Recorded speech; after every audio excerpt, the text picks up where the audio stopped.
Hello! Welcome to the Polyglot Files. My name is Michael and today we're doing another episode of Languages of the World!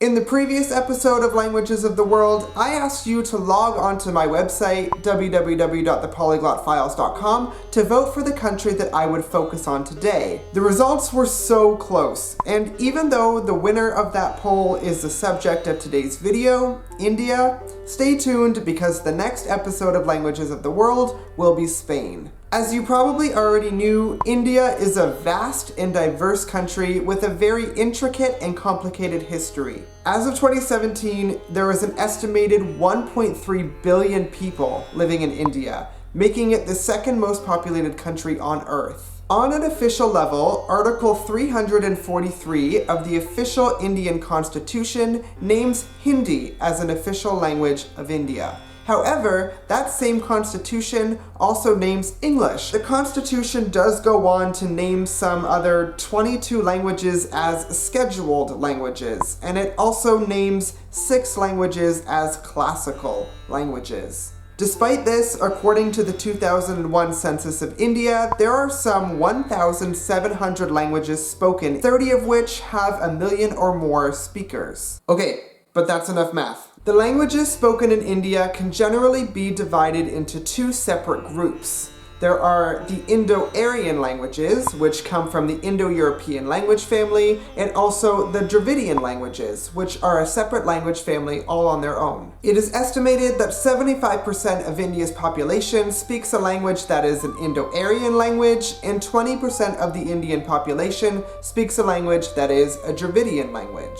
Our first language, and subsequently the most spoken language in India, falls into that first language family. Hindi is an Indo-Aryan language spoken by 53% of the Indian population, or 551 million people as a native language or as a second language, according to the 2001 census. Further, Hindi is the third most spoken language in the entire world, with 652 million speakers, according to the 2015 Ethnologue report. Because Hindi is an Indo-Aryan language, which in turn makes it an Indo-European language, that means that it is also distantly related to English. Not that you could probably tell by trying to understand spoken Hindi, if you're an English speaker, like me, who can't understand anything in Hindi. Hanji. That's about it. That's all I know. There was more at one point. I'm babbling. I'm gonna stop. As a closer connection, however, Hindi is more closely related to Persian, and in fact, Hindi has made significant borrowings from the Persian language. Today, while there is significant Persian influence in the Hindi language, the two languages remain completely mutually unintelligible. This is unlike, however, Hindi and Urdu. Urdu is also an Indo-Aryan language spoken by 59 million people, or 5.75% of India's population. And the languages are so similar, in fact, that Hindi speakers can actually understand and be understood by Urdu speakers. This is because Hindi and Urdu are actually considered registers or dialects of the same language, Hindustani. In fact, it is even believed that the two languages are only considered separate languages because they are official languages of 2 different countries. While Hindi is an official language of India, Urdu is an official language of neighboring Pakistan. However, there still are pretty significant differences between the two mutually intelligible languages. Firstly, Hindi uses what is called the Devanagari script for writing, while Urdu uses the Nastaliq script, a writing system developed out of the Arabic alphabet. Further, while Urdu was influenced more heavily by Persian and even Arabic, Hindi has a more significant influence from Sanskrit.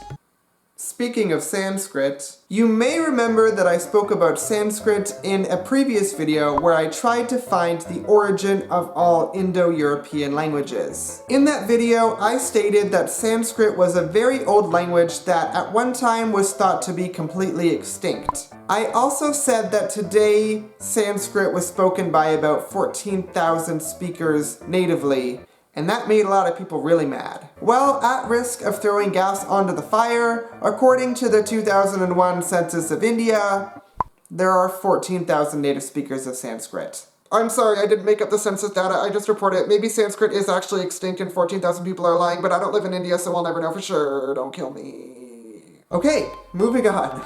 The second most spoken language in India is none other than English, spoken natively and as a second language by 125 million speakers. However, I'm bored of English, so we're just gonna move right along. Let's talk about Bengali, the third most spoken language in India, spoken natively and as a second language by 91 million people. Bengali is spoken mostly in northeastern India along the border with Bangladesh, and like Hindi, it evolved out of Sanskrit in 1100 AD. Most interestingly, Bengali is a language that has a pretty intense diglossia. What the heck is that? Diglossia is a linguistic phenomenon where two different language varieties are used by two completely different language groups. In the case of Bengali, this means that there are two distinct varieties of the language being spoken almost equally.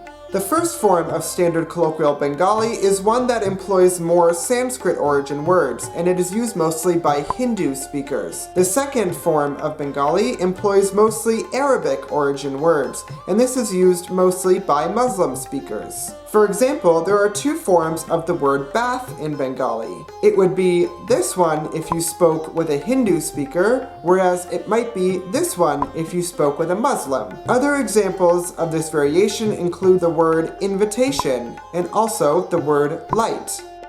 In addition to Hindi, Urdu, Sanskrit, and Bengali, there are a number of other major Indo-European languages in India that include Odia, Marathi, Gujarati, Assamese, Punjabi, and Rajasthani. Let's look at these languages rapid fire style. Marathi has some of the oldest writings of all Indo-Aryan languages, with text dating back to 900 AD. Punjabi has more speakers outside India than it does in India. There are 33 million Punjabi speakers who live in India, but an additional 60 million speakers who live in neighboring Pakistan. Rajasthani and Gujarati share the same ancestor, and today there are 55 million Gujarati speakers and 10 million speakers of Rajasthani in India. Odia is a language that is considered a classical language of India, thanks in part to the 213,000 preserved manuscripts that date back to 1200 AD. Speaking of classical languages, this brings us to the second most dominant language family in India, the Dravidian languages. In addition to Sanskrit and Odia, four Dravidian languages, Tamil, Kannada, Telugu, and Malayalam, are considered classical languages by the Indian Constitution. Kannada? Canada? Kannad. Oh. Do we have the correct pronunciation of your name? Kannada.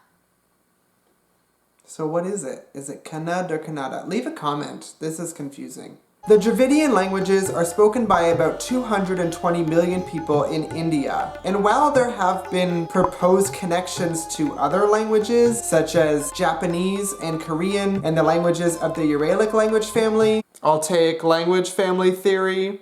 Anybody? These attempts to connect the languages have been largely futile.